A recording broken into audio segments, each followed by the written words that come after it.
Xena and her boyfriend Lei are psychotic maniacs in love. They are currently in a courtroom planning something big. A world-famous gangster named Kun has been caught and is being convicted for murders, assaults, robbery, and many unforgivable crimes. Being his lawyer, Xena takes a stand against the judge's decision. Suddenly, her boyfriend Lei gets up from the audience and starts firing at everyone. He is joined by his gang members, who are here to rescue Kun. After killing everyone present in the courtroom, Xena and Lei start making out. Kun orders them to let him out of the handcuffs first, but they only laugh at him. Suddenly, Kun notices an explosive in their hands, which blows up and kills him, while the couple is miraculously left unharmed. The scene cuts to a flashback. When Xena was first caught by Kun, he assaulted her in front of Lei, who couldn't raise his voice because he was scared of Kun's power. He silently tried to commit the unthinkable, but the bullets in the revolver ran short. At that moment, he vowed to make Kun pay. He also picked up Xena, telling her that their lives belong to each other. Back in the present, the couple's dream to kill Kun is finally accomplished.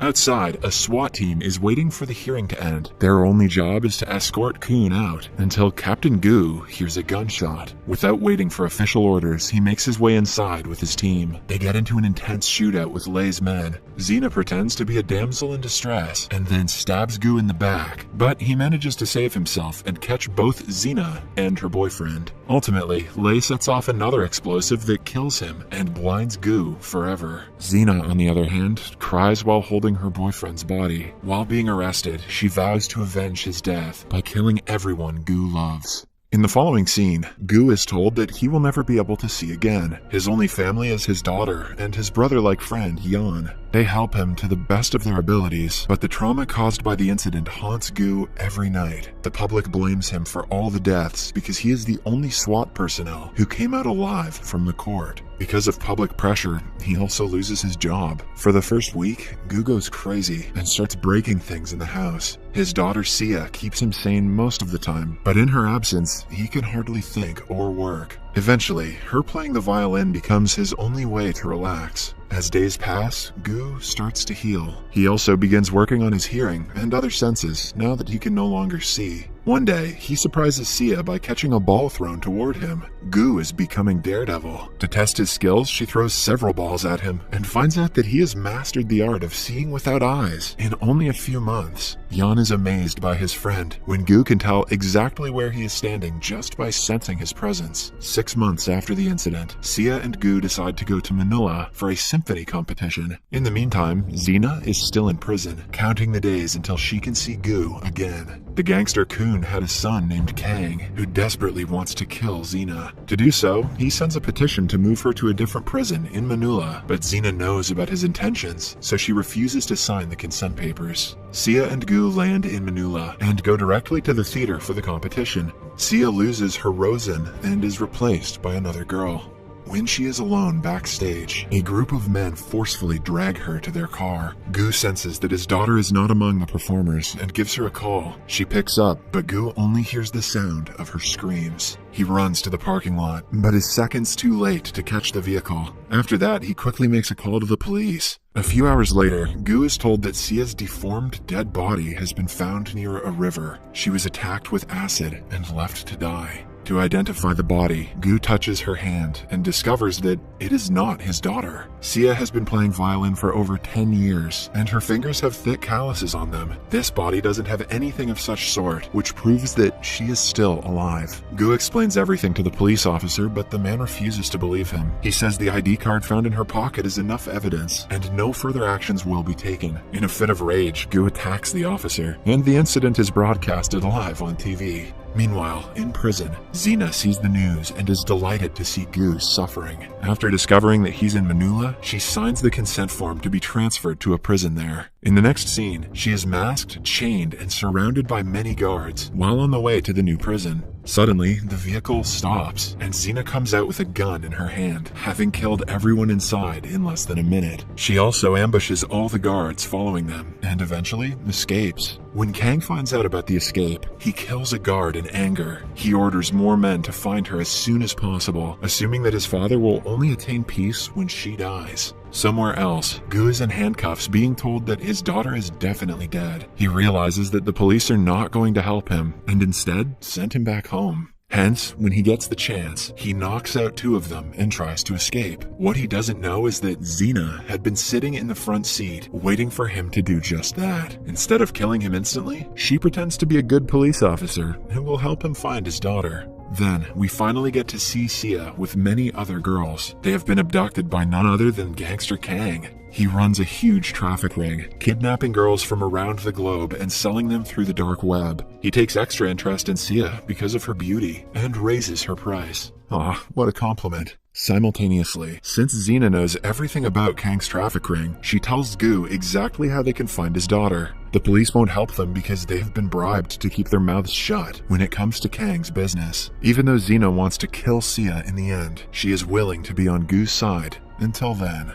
they decide to use Xena as bait and get into the place where trafficked girls are kept. With her help, Gu finds the number of a local dealer who accepts the girl and sends them to an old woman. She is the mediator in charge of checking if the girls are good enough for their clients. She approves of Xena, but senses that Gu is not there with good intentions. After sending Xena inside, the woman points a gun at Gu, but he uses his intuition to knock her out before she shoots. Then he follows Xena behind, but both of them are caught right after. By now, the live stream on the dark web has started. Many clients are watching the girls perform one after another, bidding money for their lives. When it is Sia's turn, she plays the violin beautifully. Kang turns the live stream off, wanting the girl all for himself, but when he tries to touch her, she attacks him. Kang promises to teach her a lesson tomorrow and increases her price by 6 million yuan. Somewhere else, Xena is hung upside down, and Gu is bound by a chained collar. Kang's partner Beth comes to taunt Xena and remind her of her boyfriend's death. When Xena in turn makes fun of her, she is drowned until she gets dizzy and then brought back up. Gu manages to break his handcuffs, but is easily overpowered by the gangsters. When Beth walks out for some time, he manages to turn the fight around and kill every one of them. He also breaks the water tank and saves Xena's life. Beth tells Kang that she has caught Xena, but upon returning to check up on the prisoners, both Xena and Gu are ready to attack her. She is held hostage and asked to reveal where Sia is. The woman only opens her mouth once a glass shard is held to her neck. She doesn't know which one is Gu's daughter, but all the girls kidnapped within the last week are with a man named Mai, who is also Kang's right-hand man. Suddenly, the police inspector, Rama, arrives at the scene with his squad. Before Beth is caught, Xena pushes her, making the glass shard go deep into her throat and kill her. Then, the two run away to a house that Xena claims belongs to her. In reality, it belongs to one of the police officers she killed when she escaped prison. Gu still doesn't suspect her, and continues cleaning his injuries. Somewhere else, Kang is told about Beth's death, so he sends his right-hand man, Mai, to kill the escapees. A while later, Rama knocks on the apartment door, alongside Mai and his people.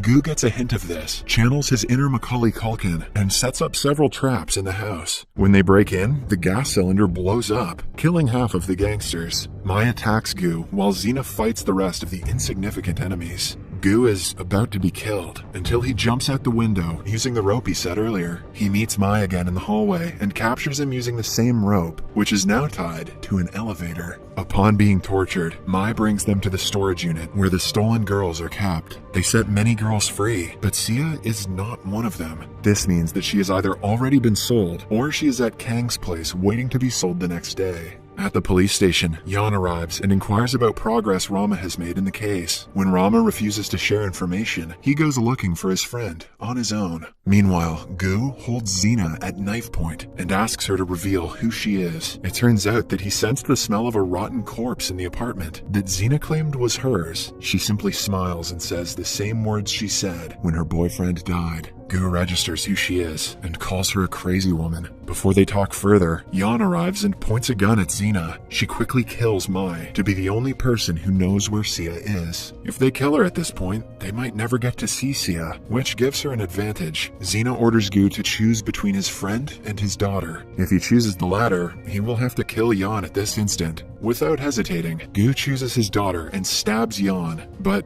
not deep enough to kill him. After that, the partners sit down inside a car and talk about their pasts. Xena reveals that she was sold to a gang by her father, who she killed years later. Ever since her birth, her only family had been her late boyfriend, which is why she wants to kill Gu in front of his daughter and turn her into a person just like her. Gu acknowledges that it is an ultimate punishment, but he needs her help to get to his daughter in the first place. After that, they go to a local black market gun seller. He was a middleman who sold Xena to the gangsters, hence, she kills him, before stealing the entire bus of arms and ammunition. One thing Gu doesn't forget to get is the man's bouncy balls. In the following scene, Sia is brought outside for the next dark web livestream. Kang gives her the option to either stay with him or be sold to a stranger, but as a reply, Sia says that her father is coming to get her. Right then, the vehicle breaks into the main entrance, and Xena starts firing randomly at everyone. Since she is protected by the vehicle, none of the bullets fired at them get her. Amidst the chaos, Gu is able to throw a bouncy ball at Sia to tell her he is here. She safely keeps the ball with her, waiting for him to take her home. The guards are foolishly sent outside to fight the two when they have already entered the house. They turn the lights off and proceed to kill all the guards, one after another. Eventually, Kang is left with only his lawyer and Sia. The lawyer also abandons him, saying that he is better off dead. As a last resort, Kang attaches a time bomb to Sia, but before anything else, he is shot and killed by Xena. After that, she hangs Sia upside down with a chain. If Gu knows where she is, he can pick her up. Hence, she throws the bouncy ball at him. Gu catches the ball and locates her successfully. He also shoots Xena dead right before catching his daughter. However, the storm hasn't passed yet, as the bomb is still attached to her. Right then, Jan arrives, revealing that his wound wasn't fatal. He helps Gu by giving him tools to defuse the explosive. The plan works, and all the good people are saved in the end. In the last scene, Jan and Sia come to see Gu in prison. They indulge in happy conversations about life and dating, not at all traumatized by the events of the film.